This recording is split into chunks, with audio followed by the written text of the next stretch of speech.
Selamat datang di podcast Meja Bundar, edisi perdana.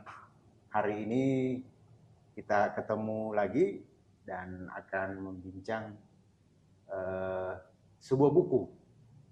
Tapi fenomena ini apakah dia masuk postmodernis atau justru sebenarnya di tengah?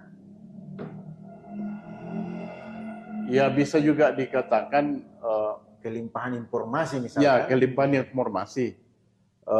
Karena kan menyangkut pilihan ini ada banyak dampak psikologis yang ditimbulkan. Misalnya, tentu semakin banyak pilihan, tentu juga membuat harapan kita akan lebih. Nah, sehingga setiap pilihan itu juga menjanjikan sesuatu yang lebih baik. Sehingga dengan banyaknya juga pilihan itu menimbulkan keinginan untuk selalu mengambil pilihan-pilihan yang terbaik. Sehingga terjadi pengejaran sesuatu, bagaimana menemukan sesuatu yang terbaik. Nah, ini semacam tidak ada endingnya. Tidak ada endingnya di dalam proses ini. Nah, disitulah paradoksnya sebuah pilihan itu yang tadinya justru semestinya semakin banyak pilihan, membuat kebebasan semakin terjamin, sehingga secara teoretik kebebasan itu memberikan kepuasan yang lebih, kebahagiaan. Nah, tetapi di banyak fakta hari ini justru banyaknya pilihan membutuhkan waktu yang lebih untuk memilih, kemudian menimbulkan kebingungan, kemudian juga setelah kita mengambil keputusan muncul penyesalan. Bahkan jika kita membandingkan, ada namanya perbandingan sosial. Jika seandainya saya memilih ini, anggaplah setelah kita memutuskan, ada 30 pilihan. Tetapi kemudian kita memilih, kadang-kadang ada keraguan bahwa jangan-jangan yang saya pilih ini tidak terlalu tepat. Jangan-jangan pilihan yang tepat ada di 20 bagian yang tadi saya tidak pilih. Nah, kemudian itu juga yang diistilahkan sebagai cost opportunity.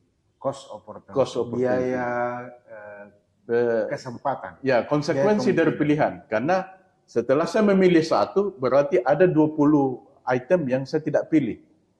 Nah, ini juga menimbulkan perasaan bahwa seandainya saya memilih ini, memilih itu. Nah, muncullah penyesalan. Seandainya saya pilih ini mungkin lebih baik. Nah, efek lebih lanjut itu ada namanya efek adaptasi. Nah, efek adaptasi itu seperti ini. Jika saya pergi membeli misalnya cellphone ini, mungkin pada saat saya beli, wah ini sudah pilihan yang tepat. Tetapi setelah saya menggunakannya 1-2 hari, kepuasan saya sudah mulai berkurang. Karena dia sudah menjadi biasa. Apalagi kemudian saya memperbandingkan dengan produk yang dibeli teman saya. Contohnya kira-kira seperti Contohnya misalnya apa begini. itu kira-kira? Contohnya misalnya, mungkin kemarin ketika saya belum cukup uang, saya melihat bahwa membeli mobil tipe ini mungkin saya akan lebih bahagia atau lebih senang lah, lebih puas. Tetapi setelah cukup uang saya, kemudian saya beli mobil itu. Nah, saya cukuplah uang saya mengambil keputusan, saya beli, anggaplah contoh Innova, saya belilah Innova. Nah, ternyata setelah saya gunakan, mungkin hari pertama saya masih puas, masih senang.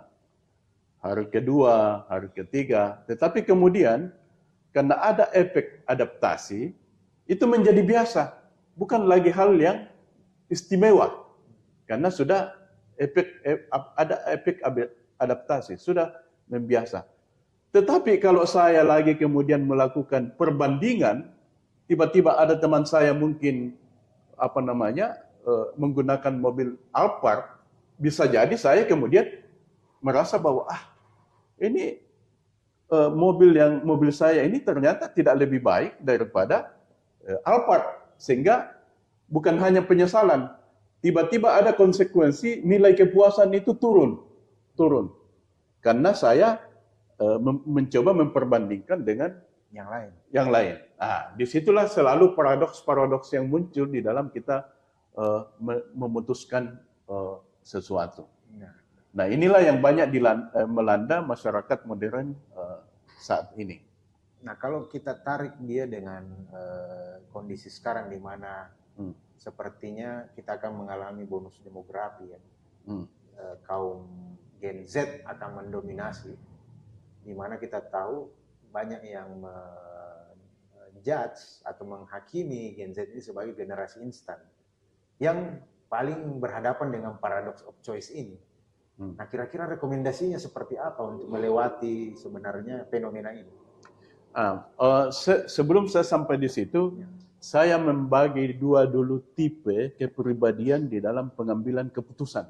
Nah, di dalam buku ini dikatakan ada namanya maximizer, kemudian ada satisficer. Maximizer dan satisficer. Nah, maximizer itu dia condong perfect. Jadi selalu akan memilih yang terbaik. Nah, paradoksnya di situ karena dia selalu memilih yang terbaik, sekalipun dia sudah memutuskan yang terbaik, belum tentu yang diputuskan itu terbaik. Menurut dia. Bahkan ketika dia sudah menentukan ini, saya pilih ini, bisa saja ada lagi, seandainya tadi yang saya pilih itu, bisa aja itu lebih baik. Nah, sehingga maximizer itu akan susah menemukan kepuasan di dalam dirinya ketika dia sudah memutuskan sesuatu. Jadi ini yang maximizer. Yang nah, sebaliknya yang terjadi itu satisficer. Jadi sebelum dia memilih sesuatu, menentukan pilihan dari banyak, justru dia sudah menentukan kriteria standar bagi dia sebelumnya. Jadi ketika dia sudah pilih sesuatu, dia sudah mengatakan sudah ini yang terbaik. Jadi